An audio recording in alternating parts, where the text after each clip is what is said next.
Okay, good morning. Assalamualaikum. Salam sejahtera. Welcome to Zaid Ibrahim Podcast. Bersama-sama saya hari ini, none other than Syed Akbar. Seorang penulis, komentator dan blogger yang terkenal. Hari ini kita nak bincang sedikit mengenai isu kelembapan ekonomi. Perdana Menteri kita yang pada suatu masa dahulu disebut-sebut sebagai Finance Minister yang terbaik di Asia. Ya. Ini zaman 90-an lah dulu. Hari ini dia telah jadi Perdana Menteri 2 tahun. Tapi ekonomi kita lembab. Tak ada perubahan. Yang kita dengar potong subsidi, naik cukai, denda itu, denda ini. Tidak ada growth. Ya. Tidak ada pertumbuhan. Pertumbuhan yang 4% itu biasalah. Itu pada saya itu kalau SPM itu kita kira dapat 5B lah. Ya. Kita nak cakap 10A ni. Ekonomi 10A. Jadi saya jemput Tuan Syed beri ulasan sedikit. Pertamanya, saya masa muda dulu, saya 90-an lah. Saya kata kita rasa Malaysia ni betul-betul negara yang membangun. Kita bangga. Pertumbuhan kita 9%, 8%, 10%, saya tak ingat lah. Dan semua negara dalam Asia dan Afrika menyebut-nyebut tentang Asian Tiger Malaysia. Apa jadi sekarang? Cuba ulas sedikit. Terima kasih Datuk. Assalamualaikum. Dia kita of course dulu tiger economy lah. Sekarang ni pertumbuhan ekonomi as you said lah 4%, 5%. It is hanging around there lah. And then perlu bila kita sebut pertumbuhan ekonomi, we must minus the inflation rate. Sebab real growth, kita let's say katakanlah 5% pertumbuhan ekonomi, jadi kita kena tolak inflation. Kalau inflation 3%, jadi 5 tolak 3, the real growth is only 2%. Yeah. Dulu masa kita disebut sebagai tiger economy, Asian tiger economy, growth rate kita tinggi. Dulu masa tahun awal 90-an dan sebagainya, biasa 9%. Pertumbuhan ekonomi 9%, 93, 9.89%, almost 10%. 94, 9%, and then 96, 10%. So this is solid growth lah. Yang ni kan, kita bila keluar rumah aja, kita akan nampak the vibrance in the economy. That means supermarket penuh, merata tempat kedai semua terbuka. Kurang lah kalau let's say kita pergi satu kawasan, nampak kedai tutup saja, which we have now. Sekarang lah, which we have had quite long lah, bukan saja sekarang, sejak sebelum pandemik. Bagi saya sejak GST lah 2014 lah, you pergi mana pun adalah berderet kedai dah tutup, tak buka. So bila economic growth, tiger economic growth tu 9%, 10%, this thing jarang berlaku. Semua tempat bisnes akan berjalan lah, boleh kata ekonomi segar bugar lah. So sekarang ni we don't have that. So pertumbuhan kita, bagi saya lah as you sebut tadi, 4%, 5% ni, kalau kerajaan tak buat apa pun, ada matahari, hujan turun, rumput hijau, the economy will have growth lah. Kelapa sawit jadi, you'll get the 4%, 5% lah. Tapi untuk real tiger economy, we have to do better than that lah. We need to get back to that 9%, 10% yang kita buat dulu consistently, daripada awal 90-an sampai of course berlaku Asian Financial Crisis 98-2000 lah. But before that kita memang high growth rate, which we don't have now. And there are reasons for this, Datuk. Kita telah buat banyak kesilapan lah. Bagi saya, we have made apa orang kata fatal mistakes yang sampai hari ni we have not perbetulkan kesilapan kita dulu. The mistakes we made is until today, and one of the biggest ones in my opinion lah is consolidation of our banking industry. That has affected a lot implikasi dia, kesan dia on our economic growth lah. So I hope we can discuss more of that today. Dia I've always been critical of our bank negara lah, to be honest with you, and the finance ministry lah. You know, banking kita ni only helps those who don't need help really. Banking kita ni sepatutnya, the banking industry spurs the growth of the economy. But it depends. The banks lend to whom and for what purpose. If they lend for productive purpose, okay lah. But sometimes they lend for people to just do a flip here, a flip there, a flip here, non-productive, tapi create some value for some people lah. I think you understand that. Yeah, paper shuffling. Paper shuffling. Jadi, what needs to be done? Now, we have, I don't know, 20 banks? We have, I think, slightly over 20 lah. Before kan, tahun up to early 2000 our banking and financial system, which is absolutely critical for economic growth lah, it was quite vibrant, dynamic. Kita ada 52 ke 53 commercial banks alone. Kita ada merchant banks 25 ke apa. Kita ada dozens of finance companies. Finance companies ni lower tier, yang kita jumpa every corner lah, mesti ada satu kan. And then the credit leasing companies and so on. Jadi setiap institusi seperti ini, commercial bank, merchant bank, finance company dan sebagainya, they played a role lah. Dia ada niche dia. Bagi saya at that time, more important than the banks were the finance companies and the credit and leasing companies. Dia orang ni kecil-kecil. Some were big lah, but usually these companies were smaller. They'll have a few branches. The credit leasing will be a local outfit, maybe in one town ada satu dua macam tu. They know the local economy very well. Dia tahu kedai runcit, kedai gunting rambut, kedai mekanik, restoran. Dia kenal. That is their business, and they work with the local entrepreneurs, and they use their own funds, the local funds. They fund the local businesses, SME semualah. Sejak 2002, slightly before that, our esteemed Bank Negara Malaysia, under instructions of course lah, we cannot blame them too much lah, dia buat consolidation of our banking and finance sector lah. Jadi daripada 53 bank digabung-gabung, sekarang ni tinggal about 25 or something, but actually there are only about 10 anchor banks yang besar lah. Finance companies disappeared. They were not licensed anymore. Credit leasing companies semua dah tak ada. So overnight the banks became a huge oligopoly, cartel, because anchor banks in Malaysia ni 8 ke 10 sajalah. So basically it's a cartel. US border lah. You know, for a country of population 34 juta kan, you only have so many banks. So of course they are rich and powerful, because 34 million people have no choice. So, and then you see, when banks are so big, do you think they really have time to layan the kedai runcit and the kedai gunting rambut?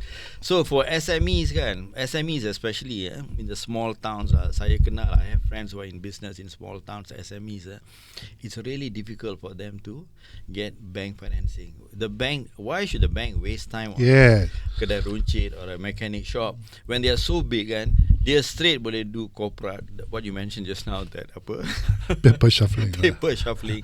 Their focus is on that. Sekarang ni everybody has a KPI, the bank manager, bank officer, the CEOs. So they don't have time for all these small people. So what has happened is, it has constrained kita punya tiger economy kind of ni lah. Sebab tiger economy ni, anywhere in the world, Taiwan, Korea, all, the tiger sebenarnya is SMEs and small. The small man. They are the ones. The small businesses. Bukan semua overnight jadi korporasi. Kita semua nak corporate global. Kita kena stimulate and motivate the SMEs, the small industries in the towns, in the states lah. Sekarang tak ada. Sejak 2002, sejak banking consolidation lah. Jadi siapa jadi pengganti dia? Along lah. So the Along, if you notice, they've been around. They are not going away. dia orang ambil tindakan ke whatever ke enforcement ke, they're not going away. Merata tempat, dia paku nombor telefon dia dekat tiang lampu, dekat batang pokok semua kan, because there is a demand for the Ya, memang. They serve a vacuum yang dulu kita ada through finance company, credit leasing, through all the banks that we had. Sekarang semua sebab consolidation, it is a cartel, it is a oligopoly for the rich and famous. So the rich, the upper class elites are happy. They make quick money. They make more money. The banking sector is not helping the lower middle class. They're not helping at all. The government are more interested in big projects. See, big project ini, I think is the reason why we are not growing. Because big project ini takes a long time. It takes a long time to see the thing. We need big project, of course. Yeah. Tapi dia punya gestation period tu lama. Correct. We can go bust first. Kita kena start immediately project yang orang dapat cepat return. And this is where I think I want to ask you again. Kita ada banking, conventional banking, Islamic banking. Does it make any difference? I don't think so lah. From a purely financial point of view. Yeah, of course. Islamic banking ke conventional ke, duit kertas tu kepala raja kita juga. Kepala same paper lah. Money, the same money. So whatever banking system itu is the So same. dia tukar nama lah. You see, lebih kurang lah. Impact wise on a daily basis kan, the reality on the ground tak ada beza. Beli rumah tu tiap bulan kena bayar juga. So of course they say this one is conventional, this one is Islamic. You have to make a choice. But that's a marketing strategy. But as far as the consumer is concerned, tiap bulan dia bayar tu, it's the same. Yeah. And the cost of borrowing is the same. Same. Lebih kurang lah. It's called different names. It's called different names. Tapi sama lah. So instead of having Islamic conventional, okay, we can have that. But why don't we have a banking that helps the people? Satu lagi tier. Maksud saya, sebab itulah saya, we cannot make this big banks small. But we can create new ones. This is where I agree that we have to liberalize the banking sector. Yeah. We have to go back to what we were before lah, because it's not happening. You see, in Singapore, kita ni 34 juta population, we have 10 anchor banks ke apa, semuanya 25 banks. Singapore, they have over 150 commercial banks alone operating in the country, including foreign banks who are allowed quite a large amount of freedom to do almost everything the Singapore banks can do. Singapore banks ni tak ramai. Singapore homegrown about 4 or 5 different banks. So the bulk of their banking actually provided by foreign banks. So they have 150 lebih of these banks. By another count, it goes to beyond 200 lah kalau you include some of the other banking licenses. For a population of 5-6 juta orang. 6 million now. Kita 34 juta, we have 10 anchor banks, and the number of banks in Malaysia, commercial bank, yang ada operation in every state is called full network, full national network. Di semua negeri dalam negara kita ni dekat 8 ke apa. So not all the banks in Malaysia ni ada cawangan di semua negeri pun. So we are insufficiently banked. I just want to wrap up this point on, recently kan, our Premier of Sarawak, Datuk Patinggi Abang Johari, he had a big announcement. Dia seronok lah. Sarawak is taking a 30% stake in Affin Bank. Basically, they'll become the largest shareholder, and I think they want to macam domicile it in Sarawak. Bukan domicile, I think the head office might still be here, but I think they want to, Abang Johari wants to develop Affin Bank branches in Sarawak, make it like around every corner adalah good. Because Sarawak is like any other state, is underbanked, tak cukup bank, yeah. Masuk Sarike, masuk Lubuk Antu, apa semua, there's not enough banking. See, so it doesn't stimulate local industries. We need a banking system which is quite pervasive. Tak ada. So he is very happily announced Sarawak akan beli 30%, and he said he's correct, dulu in Malaysia there were 6 banks yang daripada 53 tu from Sarawak banks lah. There were 6 used to be lah. Semua hilang after the consolidation. After the consolidation. Yeah. So now after so many years, 20 tahun lebih, he's happy that he's sort of taking one bank back to Sarawak. Itulah kata dulu saya tulis satu masa dulu, kata Perdana Menteri Malaysia should be from Sarawak. At least dia ada lah program, inisiatif, polisi yang change. So he realizes Datuk Abang Johari Sarawak. Tapi saya tak dapat kerakyatan Sarawak. He understands the importance of developing a strong banking network in Sarawak to help the economy. Kalau tidak, kita slow, Datuk. If I just may add, China, I was in banking in the 90s. Masa itu Chinese used to send their bankers to Malaysia, lawatan sambil belajar, and they used to attend lectures and courses here. I have spoken to them. I was in Maybank. I have spoken to them on certain banking issues, loan syndications, project finance lah. They will ask a lot of detailed questions because they were just opening their market masa tu kan. Today, at that time, in as late as 90s kan, bank terbesar dalam dunia ni kan, Societe Generale, Bank Paribas, Citibank, Deutsche Bank, Sumitomo, these are the big names like JP Morgan. Today, top 10 banks dalam dunia ni, 5 are Chinese. And first 4 is Chinese. And then number 6 or 7 is also Chinese lah. The bank yang terbesar dalam dunia ni, Industrial Commercial Bank of China, dia punya loan assets 5.5 trillion US dollars. Lagi besar daripada ekonomi India ke ekonomi Jepun, ekonomi Germany. One bank, So the Chinese communists, so they have realized that you need the banking system to push your economy. Tapi kita tak nampak perubahan ni, Syed. Kita makin nak control.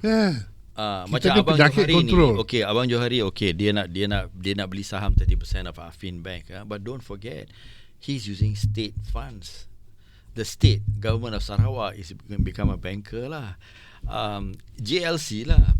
To me, it's good to have more banks in Sarawak, but the fact that state is using taxpayers' money to get a stake in a bank is not good business. It should be open to the market. We have to deregulate. We bring back the system that we had before.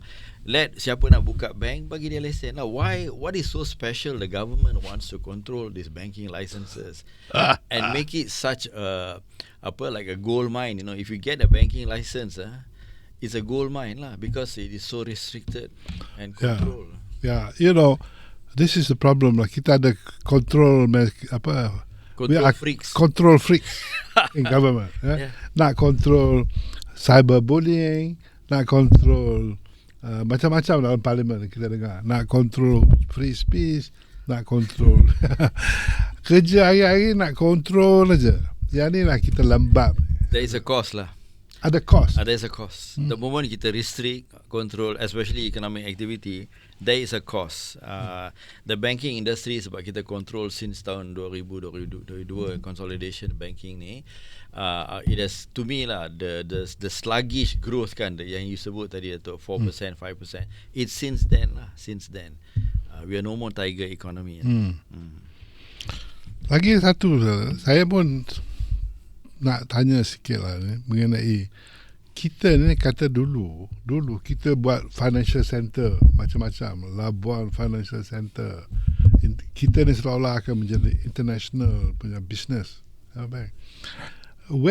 What happened to these big plans?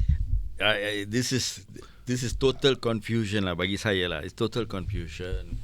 First of all, Labuan ni, dia pilih Labuan, Dr. Mahathir lah, dia pilih Labuan jadi offshore financial center. Labuan became federal territory in 80s, mid-80s lah, 84, I think 1984, somewhere there. Labuan jadi wilayah persekutuan. Nothing happened. I think at the time, remember our Pairin was becoming quite influential. He was in the opposition, all that. So I think the Sabahans were not too happy of having given away territory. So I think it was a political decision to placate. Dia bagi lesen International Offshore Financial Center in 1990. 1990 Sabah became IOFC, the International Offshore Financial Center.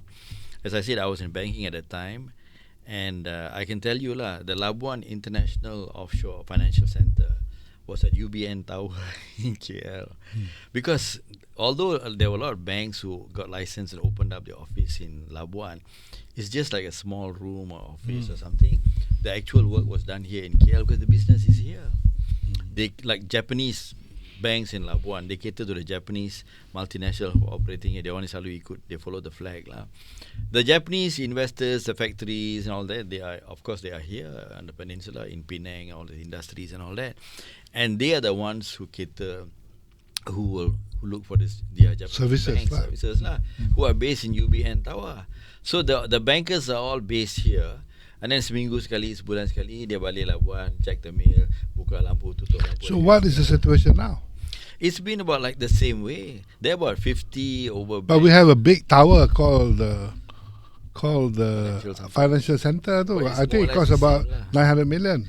It's Labuan has not really taken off lah. It's to me it's out of place lah. So what is the present Madani government plans to do with Labuan? They should move it to Langkawi because Langkawi is so slow now. Maybe they make it a financial center, it will take off. But you see, then somebody will make another 900 million from the building. What is the international financial center? Basically, international financial center, you can transact in the bank, you can deposit money, borrow money in multiple currencies. That's all. That is the meaning of an international financial center. Singapore has been an international financial center for decades. Yeah. You can walk into any bank in Singapore and open up, let's say, US dollar account. You can deposit US dollars. You can borrow US dollars or Japanese yen or whatever lah. That makes it an international financial center. You don't need a separate island 1,000 miles away. Tak payah. So Singapore has been an international financial center for a long time.